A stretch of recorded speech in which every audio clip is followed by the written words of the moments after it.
ST कर्मचाऱ्यांच्या मागण्या मान्य न झाल्यास पुन्हा आंदोलन करणार। वेतनवाढ दिली मात्र इतर मागण्यांवर चर्चा झाली नसल्याचा आरोप या दरम्यान करण्यात आला। मागण्या मान्य न झाल्यास पुन्हा एकदा आता आंदोलनाचा इशारा दिलाय। खरं तर मुख्यमंत्री एकनाथ शिंदे यांच्या समवेत बैठक झाली, त्यानंतर तोडगा निघाला अशी चर्चा होती।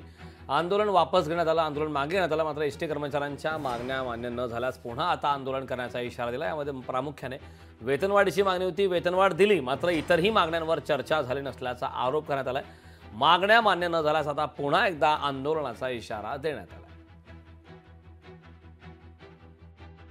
आतापर्यंतचा जर अनुभव घेतला तर सरकार नेहमी अशा वाढी जाहीर करतं व ज्यावेळी परिपत्रक निघतं त्यावेळी त्यात त्रुटी राहतात आणि मग फसवणूक झाल्याचं कर्मचाऱ्यांना कळतं किंवा संघटनांच्या प्रतिनिधींना कळतं आणि मग पुन्हा त्याच्यावरती चर्चा होते। हा नेहमीचा अनुभव आहे आणि या सरकारचा सुद्धा अनुभव तुम्हाला सांगतो।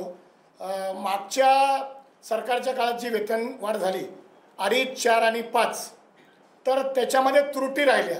मिनिट्स काढताना ते या सगळ्यांचा परामर्श करणारं मिनिट्स काढलं पाहिजे, नाहीतर पुन्हा एकदा एसटी कामगारांची फसवणूक होईल आणि पुन्हा एकदा असंतोष राहील। कारण हे आंदोलन उत्स्फूर्त आणि यशस्वी आंदोलन कर्मचाऱ्यांनी केलेलं आहे। लोकशाही मराठी ऐका, पहा, जागरूक रहा।